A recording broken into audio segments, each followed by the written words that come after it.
Exatlo, exatlo,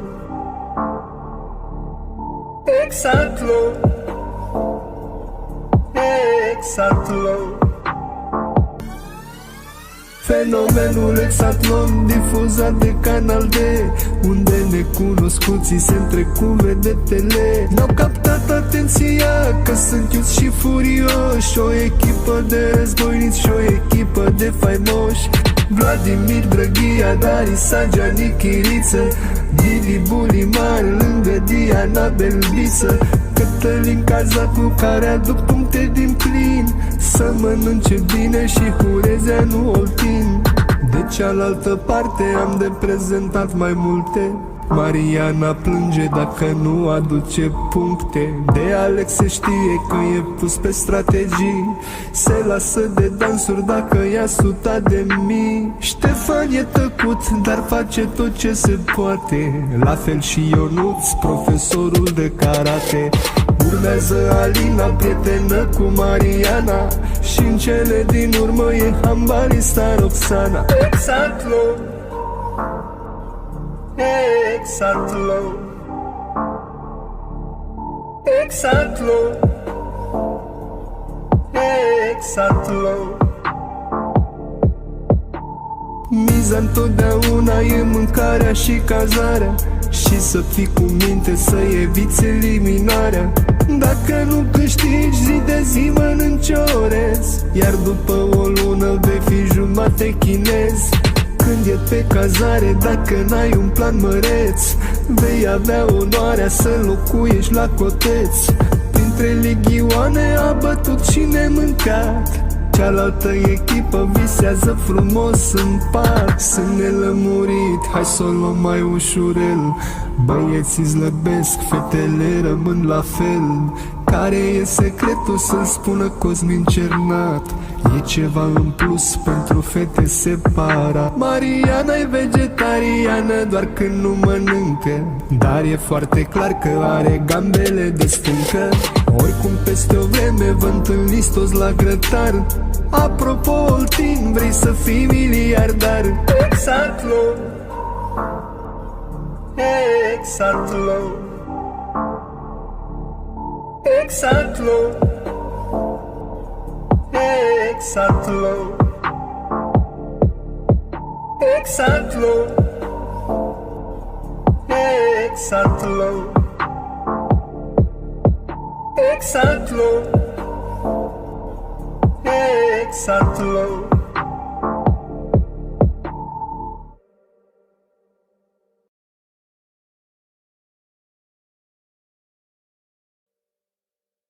Exatlo, exatlo, exatlo, exatlo. Fenomenul Exatlon difuzat de Canal D, unde necunoscuții se întrec cu vedetele. N-au captat atenția că sunt iuți și furioși, o echipă de războiniți și o echipă de faimoși. Vladimir Drăghia, Darisa, Gianni Chiriță, Dili Bulimar lângă Diana Belbiță, Cătălin Cazacu care aduc puncte din plin, să mănânce bine și Hurezea nu Oltin.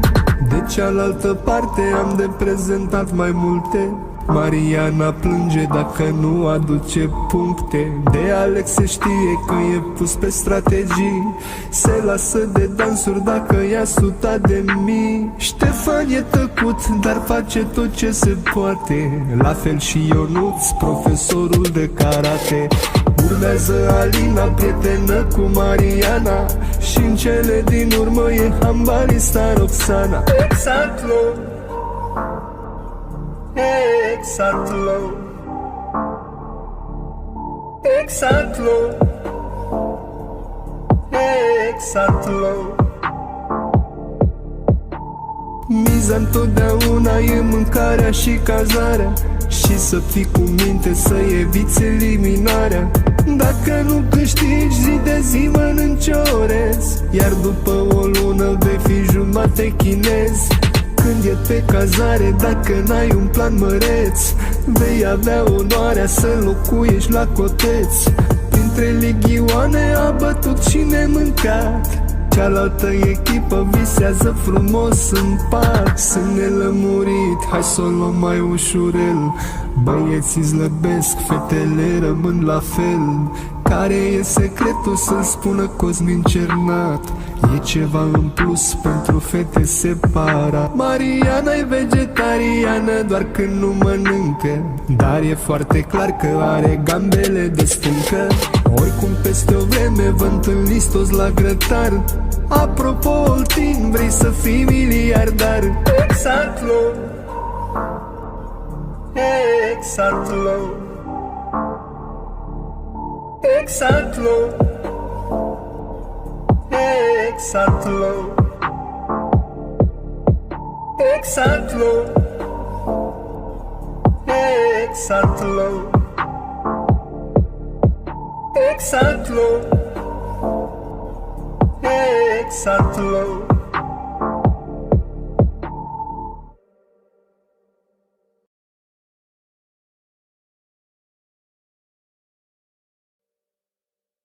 Exact, lo, exact, lo, exact, lo, exact, lo.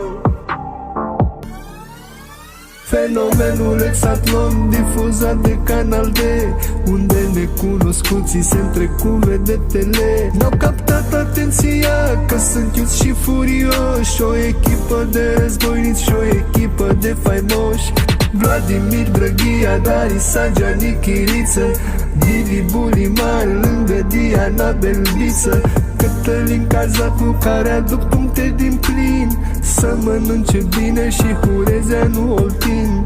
De cealaltă parte am de prezentat mai multe. Mariana plânge dacă nu aduce puncte. De Alex se știe că e pus pe strategii, se lasă de dansuri dacă ia 100.000. Ștefan e tăcut, dar face tot ce se poate, la fel și Ionuț, profesorul de karate. Urmează Alina, prietenă cu Mariana, și în cele din urmă e handbalista Roxana. Exact, lo, exact, lo, exact, lo, exact, lo.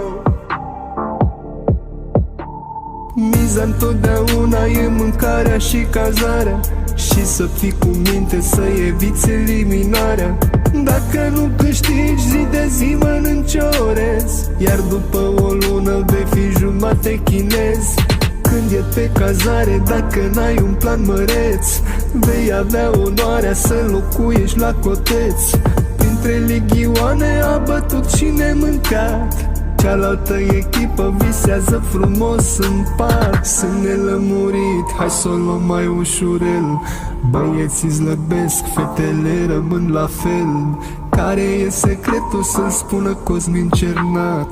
E ceva în plus pentru fete separat. Mariana e vegetariană doar când nu mănâncă, dar e foarte clar că are gambele de stâncă.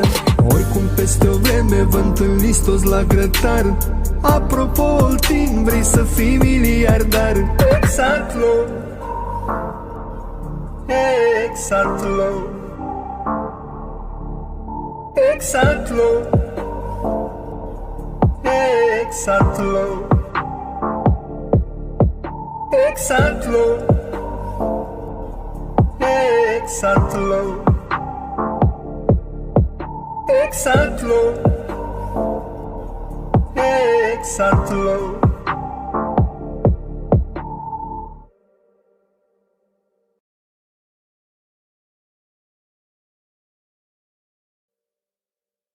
Exact, lo, exact, lo, exact, lo, exact, lo, Fenomenul Exatlon difuzat de Canal D, unde necunoscuții se întrec cu vedetele. Mi-au captat atenția că sunt iuți și furioși, o echipă de războiniți și o echipă de faimoși. Vladimir Drăghia, Darisa, Gianni Chiriță, Ghili Bulimar lângă Diana Belbiță, Cătălin Cazacu care aduc puncte din plin, să mănânce bine și Hurezea nu Oltin. De cealaltă parte am de prezentat mai multe. Mariana plânge dacă nu aduce puncte. De Alex se știe că e pus pe strategii, se lasă de dansuri dacă ia 100.000. Ștefan e tăcut, dar face tot ce se poate, la fel și Ionuț, profesorul de karate. Urmează Alina, prietenă cu Mariana, și în cele din urmă e hambalista Roxana. Exatlon, Exatlon, Exatlon, Exatlon. Miza întotdeauna e mâncarea și cazarea, și să fii cu minte să eviți eliminarea. Dacă nu câștigi, zi de zi mănânci orez, iar după o lună vei fi jumate chinez. Când e pe cazare, dacă n-ai un plan măreț, vei avea onoarea să locuiești la coteț. Printre ligioane a bătut și nemâncat, cealaltă echipă visează frumos în pat. Sunt nelămurit, hai să o luăm mai ușurel, băieții slăbesc, fetele rămân la fel. Care e secretul să-l spună Cosmin?